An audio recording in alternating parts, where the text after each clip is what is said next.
Colosiau pennod 2 ac adnodau 16 ac 17. Peidiwch felly a chymryd eich barnu gan neb ynglyn â bwyta ac yfed, neu mewn perthynas â gwyl neu newydd loer neu saboth. Cysgod yw rhain o'r pethau sy'n dod, Crist bua'r sylwedd. Yn yr adnodau hyn mae Paul yn dod nôl ac yn manylu ar rai o'r gau athrawiaethau oedd wedi dechrau amlygu hun yn yr eglwys yng Nghoolosia. Roedd rai yno yn dysgu bod yn Gristion yn iawn. Mae rhoi eich ffydd yn yr arglwydd Iesu Grist yn iawn, ond mwyn bod yn gyflawn, mwyn bod yn rhagori, mae rhaid chi wneud rhywbeth arall. A rhywbeth arall sydd dan sylw heno yw cadw at reolau. Peidio â gwneud rai pethau a gwneud pethau eraill. Hefyd, cadw seremonïau a gwyliau yn arbennig fel maen nhw'n cael eu sôn amdanyn nhw yn yr Hen Testament. Ac mae hyn yn ddysgeidiaeth, neu yn ai-ddysgeidiaeth, sydd yn codi o hyd ac o hyd ac o hyd yn yr eglwys ac yn gymdeithas yn gyffredinol. Rhywbeth mae rhaid i ni fod ar ein gwyliadwriaeth yn erbyn. Gallwn ni ddisgrifio'r peryg mewn un gair. A'r gair hwnnw yw deddfoldeb. Deddfoldeb. Legalism yn Saesneg. Beth yw deddfoldeb? Wel, deddfoldeb yw camddefnydd o'r ddeddf. Camddefnydd o'r ddeddf. Yn arbennig felly, ceisio ennill haeddiant neu fendith trwy gadw rheolau. Cadw'r ddeddf. Heno, fy moyn edrych gyda chi ar y mater yma o ddeddf, yn wedig deddf Duw. Beth yw lle? Beth yw pwrpas? Beth yw gwerth deddf Duw y mywyd y Cristion? A mae gen i 10 peth i ddweud heno. 10 pwynt. 10 peth. Dwi ddim yn disgwyl i chi gofio nhw i gyd. 10 peth sydd gyda ni i ddweud heno. Am y ddeddf, well ni frysio ati i'r peth cyntaf. Felly dyma'r pen cyntaf ni. Mae'r ddeddf yn dda. Mae'r ddeddf yn dda. Mae'r rhan fwyaf o ddeddfau yn dda yn dyn nhw. Mae yna ddeddfau ar yr hewl pan ni'n gyrru. Ni'n diolch amdanyn nhw. Petai dim cyfraith ar yr hewl fawr, bydde damweinau yn digwydd. Mae yna ddeddfau ar gyfer bwydydd ni'n prynu yn y siop. Ni'n ddiolchgar am y deddfau hynny. Neu byddwn ni'n cael afiechydon. Ni'n chwarae gemau, chwaraeon, golf, neu rygbi, neu gwyddbwyll. Mae yna ddeddfau, mae yna reolau. Ac ni'n falch bod y reolau yna. Neu mae'n torri ar fwynhad o'r gem. Mae gan Dduw reolau.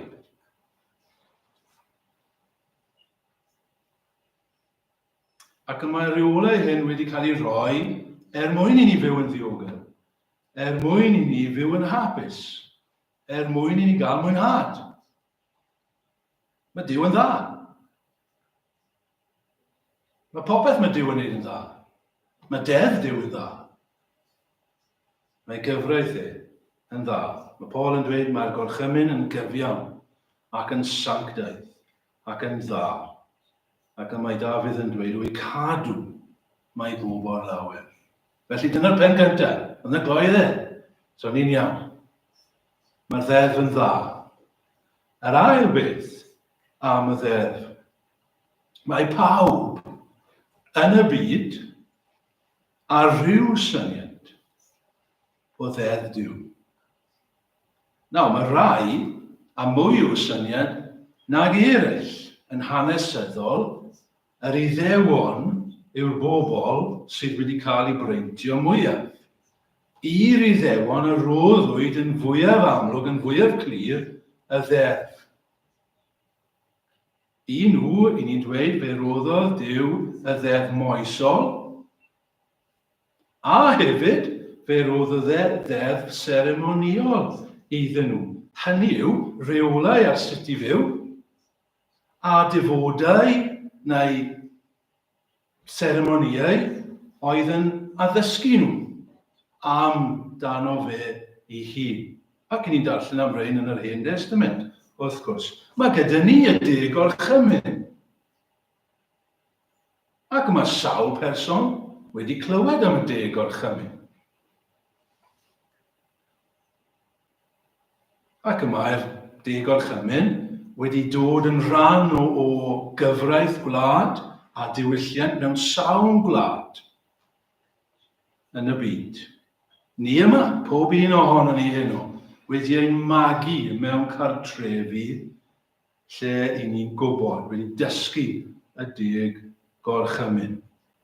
Ond hyd yn oed y bobl sydd erioed wedi clywed, ddim yn gwybod am y 10 gorchymyn, mae Paul yn dweud fod ar eu calon nhw. Mae syniad gyda nhw am y ddeddf. Mae syniad gyda nhw beth sydd yn iawn a beth sydd yn anghywir. Enghraifft, mae rhan fwyaf yn gwybod bod lladd yn anghywir. Pam? Y Duw wedi rhoi ar ei calon. Mae yna. Y gair mae Paul yn defnyddio yw diesgus. Diesgus. Mae pawb yn y byd yn diesgus. Does neb yn gallu dweud, dwi'n ni ddim yn gwybod. Fi'n athro fel chi'n gwybod. Rhywbeth fi'n clywed yn aml fel athro. Dwi'n ni ddim yn gwybod. Ti wedi gwneud rhywbeth yn agor. Dwi'n ni ddim yn gwybod. Ti ddim wedi gwneud y gwaith gartre. Dwi'n ni ddim yn gwybod. Bydd neb yn gallu dweud wrth Dduw pan ni'n sefyll o flaen yn y dydd ola. Dwi'n ni ddim yn gwybod. Chi yn gwybod. Chi'n ddiesgus. Bydd pob ceg ar gael. Yr ail beth. Trydydd peth am y ddeddf. Mae'r deddf yn condemnio pawb. Mae'r deddf yn condemnio pawb. I ni wedi torri'r gorchmynion. Pob un ohonyn nhw. Wythnos cyn diwetha, ni'n mynd i'r gwely. Ac ar ei ffordd i fyny Rwsia, bydd yr ola, oedd yna gleren yn hedfan o gwmpas. Ac yn ffôl iawn, es i fwrw'r cleren. Be byddai'n neud, ddim yn gwybod. Ond fe dries i fwrw'r cleren. Ond yn hytrach na bwrw cleren, fe brydes i'r gole. Lampshade. A rywsut. Fe dorrodd y lampshade dim mewn i 10 darn, ond mewn i 1000 o ddarnau. Dwi rhywun wedi gweld rhywbeth yn torri cymaint. Roeddwn ni'n am awr yn tacluso ar ôl. Ni dal yn ffeindio darnau o'r lampshade hyn. Oedd e wedi torri'n ddeilchion. I ni gyd wedi torri deddf Duw yn ddeilchion. Rif un. Rhif 2, rhif 3, yr holl ffordd lan I rhif 10. Ni wedi torri nhw gyd. Pam? Mae'r Beibl yn dweud, oherwydd y pechod sydd tu fewn I ni. Oherwydd beth mae Paul yn galw y cnawd. Beth yw'r cnawd? Yr hunan. Yr hunan. Dyna pam ni'n methu caru Duw. Oherwydd ni'n meddwl am ni'n hunan. Dyna peth mawr yn y bywyd. Hunan. Fi. Ni'n caru'n hunan. Ni ddim yn gallu caru Duw. Ni ddim yn gallu caru pobl cymydog fel ni'n hun. Oherwydd ni'n caru'n hun. Fi yw'r peth pwysig o hyd ac o hyd. Mae'r obsesiwn yma gyda'n hunan. Ac felly ni'n torri cyfraith Duw. Ac os ni'n torri cyfraith, ni'n mynd I gael ein cosbi. Yndi ni. Os ni'n torri reol mewn gêm, pêl-droed, rygbi, chi'n cael eich cosbi. Os chi'n cael eich dal yn gyrru dros y terfyn, ar yr hewl fawr, chi'n mynd I cael eich cosbi. Chi'n mynd I dderbyn dirwy. Mae Duw yn mynd I dalu, mae Duw yn mynd I gosbi. Yr rhai sydd yn torri I ddeddfe sydd yn dda. Y pedwerydd peth am ddeddf Duw. Trwy'r ddeddf, does neb yn cael ei cyfiawnhau. Mae'n dilyn yn dydi? Mae'n eitha amlwg, os ni gyd wedi torri deddf Duw yn ddeilchion, dyn ni ddim yn gallu cyfiawnhau ein hunain trwy gadw y ddeddf.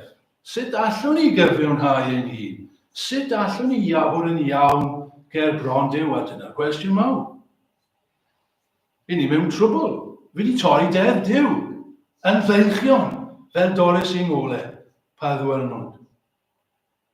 Dim pwynt I fi trio meddwl bod fi'n gallu cadw'r gyfraith. Dwi ddim. Ac eto, dyna beth mae pobl yn meddwl yn dyfe. Dyna beth mae pobl yn rhoi ffydd yn dyfe. Yn eu gweithredoedd nhw. Ond mae hynny'n ffôl. Oherwydd ni'n torri cyfraith Duw. Ond dyna beth yw deddfoldeb. Meddwl bod chi'n gallu cadw cyfraith Duw. Weithiau mae pobl yn dechrau bod nhw ddyfru am eu hyneidiau nhw. Chi'n gwybod, nhw ddim wedi meddwl am Dduw, am y Beibl, am Iesu Grist, am flynyddoedd. A wedyn nhw'n dechrau meddwl, o diar, fi'n mynd yn hyn. Felly fi dechrau meddwl am pethau hyn. A beth bron yn sydd yn digwydd? Maen nhw'n dechrau meddwl fan hyn, mae'n rhaid fi dywygio fy hun. Mae'n rhaid fi dechrau mynd i'r cwrdd, mae'n rhaid fi dechrau byw yn dda ac yn y blaen. Cadw reolau. Ennill heiddiant. Ond allwch chi ddim. Oherwydd mae'r golau yn ddeichion. Ni wedi torri I gyd. Trwy weithredoedd y ddeddf, ni chyfiawnhau'r un cnawd yn ei olwg ef. Romans 3:20. Ni mor ffôl yn dyn ni. Mae mor ffôl a meddwl bod fi'n gallu rhoi fel lampshade nôl at ei gilydd pan mae yn fydd o ddarnau ar y llawr. Pumed. A ni hanner ffordd trwy y 10. Beth yw pwrpas y ddeddf felly? Pam oedd Duw yn rhoi y ddeddf y gorchymynion I ni? Os oes neb yn gallu cadw nhw, beth yw pwynt nhw? Cwestiwn da. Pwrpas y ddeddf yw dangos I ni gyd ein hangen ni. Dangos I ni bod ni gyd mewn trwbl. Dangos ein pechod I ni. Dangos ein hangen am waredwr. Dyna bwrpas roi y ddeddf Israel yn yr Hen Testament. Dyna bwrpas yr holl seremoniau yna yn yr Hen Testament. Dangos iddyn nhw, mae eisiau rhywun yna, mae angen rhywun yna chi I achub chi. Paul yn sôn fel hyn, mae'r ddeddf oedd ein hathro ni at Grist. Falle dim mae'r gair gorau yn yr athro, achos falle chi'n cofio rhain chi.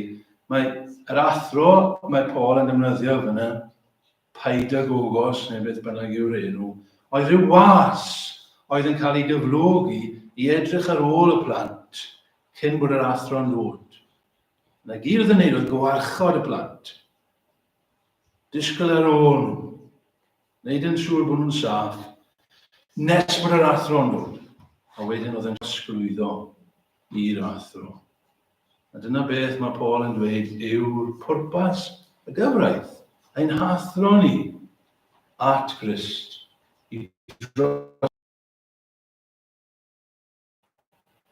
Trwy'r gyfraith medd Paul eto, mae adnabod pechod. No sin. Adnabod pechod.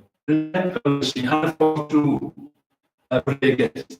Chi wedi clywed am Greta Thunberg yn chi? Ond os neb yn nabod Greta Thunberg, ni'n gwybod pethau amdani, ond os neb yn nabod Greta Thunberg. Yn yr un ffordd, mae rhaid i chi sy'n gwrando hyn. Chi'n gwybod y pechod, ond chi ddim yn nabod pechod. Chi ddim yn nabod y pechod sydd yn eich bywyd chi. Chi ddim yn gweld y chi fel mae Duw yn gweld chi. Chi ddim yn gweld y chi fel mae diafol yn gweld chi. Achos chi ddim yn nabod eich pechod.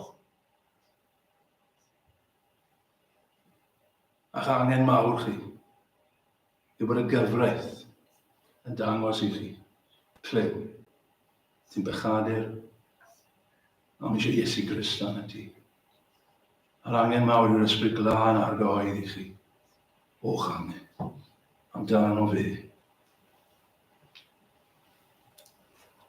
Ond fe awn ni mlaen chweched. Beth yn ni'n neud? Yn ni'n gofyn y cwestiwn, beth yw pwrpas y ddeddf? A ni wedi cyrraedd y chweched. A dyma'r chweched. Daeth Crist i gyflawni'r ddeddf. A ni'n dod nawr at yr Efengyn. Ni wedi dod nawr i ochr arall y mynydd. Ni wedi bod ar ochr tywyll y mynydd, yn dringo lan lle oedd dim haul. Ond nawr ni'r ochr arall, a ni'n dechrau dod lawr, a mae'r haul yr ochr hyn, achos ni wedi cyrraedd yr Efengyn. Fe roddwyd corff i Iesu Grist i ddod i'r byd. Fe roddwyd natur ddynol i Iesu Grist. Fe ddarostyngodd i hi. Fe fi'n ifydd, doedd ddim rhaid iddo fe, ond fe ddaeth e'r byd. Gan wneud ei hun o dan y ddeddf, fel mae Paul yn dweud. Fe ifyddhaodd i'r ddeddf. Holl orchmynion yr Hen Testament. Holl seremonïau'r Hen Testament. Fe gadwodd nhw. Fe neb arall. Does neb arall yn gallu. Ond fe ddaeth mwyn cyflawni y gyfraith. Anrydeddo deddf ei dad ni wedi bod yn canu gyda'n gilydd. Gan sôn i wythnos diwethaf, cyflawnau'r gyfraith byr. Fe gadwodd y ddeddf foesol a'r deddf seremoniol i gyd yn berffaith. Fel bod ei dad yn gallu dweud, hwn yw fy mab, yn yr hwn yn boddolwyd. Seithfed, Crist yw diwedd ddeddf i'r Cristio. Gyda'n y to? Crist yw diwedd ddeddf i'r Cristio. Beth yw ystyr hynny? Mi'n dyfynnu fyna, wrth gwrs, o Rifeiniau 10 ac adnod.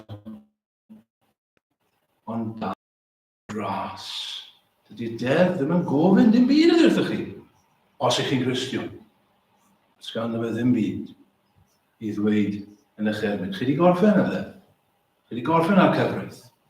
Mae wedi mynd. Chi'n rydd. Os yma gan hynny, a'ch ryddha, ryddion byddwch yn wir. A mae ryddid yn anwerthfawr i ni.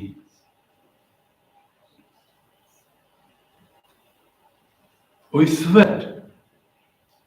Ac yn ni'n dod nawr yn agosach at adnodau ein testun ni. Dyw seremonïau Dim o unrhyw werth i ni. Dyw seremonïau, hynny yw y ddeddf seremoniol oedd yn yr Hen Testament. Dyw e ddim o unrhyw werth o gwbl i ni nawr. Mae llawer ohonyn nhw, chwbl golchiadau yma, oedd rhaid i nhw olchi hunain, oedd rhaid i nhw aberthu anifeiliaid di-ri. Mae gyd wedi mynd. Does dim pwynt iddo fe yn nawr. Does dim werth, dim byd i ni. Roedd rai yn yr eglwys yn Colosia yn dysgu mai dyma'r ffordd ymlaen. Os chi moyn bod yn Gristnion special, wel, mae rhaid i chi fynd nôl a ail-afael yn y pethau hyn. Bydd rhain yn dod â chi'n agosach at Dduw. Nonsens mythbol. Na. Cysgodion oedden nhw. Dyna'r gair mae'n defnyddio fan hyn. Cysgodion. Ond mae'r sylwedd wedi dod. Iesu Grist ei hunan yw'r sylwedd. Dyw cysgod, dim lawr o werth ydy e. Dyw cysgod, dim byd. Chi ddim yn gallu siarad gyda cysgod. Chi ddim yn gallu cofleidio cysgod. Chi moyn y person. Y person sy'n bwysig. Os yna cymwysiad fan hyn i ni? O'n meddwl bod yna. Meddwl bod cymwysiad pwysig iawn i ni fan hyn. Lle roi'r cymwysiad i chi mewn un gair? Dyma fe. Wel, dyma yn un gair, ond mae'n un pennill. Mae'r Iesu'n fwy na'i roddio. Mae ef yn fwy na'i ras. Yn fwy na'i holl weithredoedd. O fewn ac o'r tu fas. Dyna fe. Ddim eisiau cysgod arna chi. Ond mae sylwedd gyda chi. Nawfed. Ni'n neud yn dda iawn. Bron yn dod at y diwedd. Nawfed bawb. Ond mae hwnna'n un bwysig. Fi'n mynd i arafu fan hyn. A fi'n credu falle bydd rhaid i ddod nôl at y pwynt yma pryd bynnag yn y dyfodol.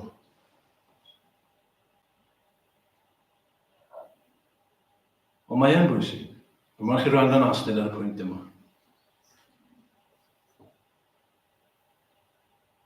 Nid cadw reolau yw hanfod y bywyd Cristnogol. Eto, nid cadw reolau yw hanfod y bywyd Cristnogol. Felly bydd rhaid i chi yn, ddim yn siŵr am hwnna. A fi wedi meddwl yn ofalus am y geiriau hynny. Eto, dyma roedd rai yn dysgu yng Ngholossia. Dechrau. Dyma yw deddfoldeb i chi'n gweld. Cam ddefnydd o'r ddeddf. Ie, chi'n Gristion. Nawr, sut ych chi'n mynd i symud ymlaen fel Cristion? Sut ych chi'n mynd i plesio Duw fel Cristion? Sut ych chi'n mynd i sancteiddio eich hun fel Cristion? Cadw reolau. Cadw reolau. Beth yw Cristnogaeth? Reolau. Na, medd Paul. Chi wedi cael yn wrong.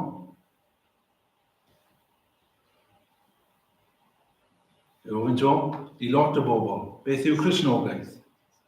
I lot o bobl, beth yw Cristnogaeth? Reolau, deddfau, dyletswydd, duty, ymdrech, mwy o ymdrech, effort. Dyna mae pobl yn meddwl yna fe. Ni'n onest, dyna beth mae pobl yn meddwl amdano ni. Chyfo, maen nhw'n edrych arni fel Cristnogion, a maen nhw'n meddwl, beth yw Cristnogaeth? Reolau, ydy cwrdd, gwisgo siwt,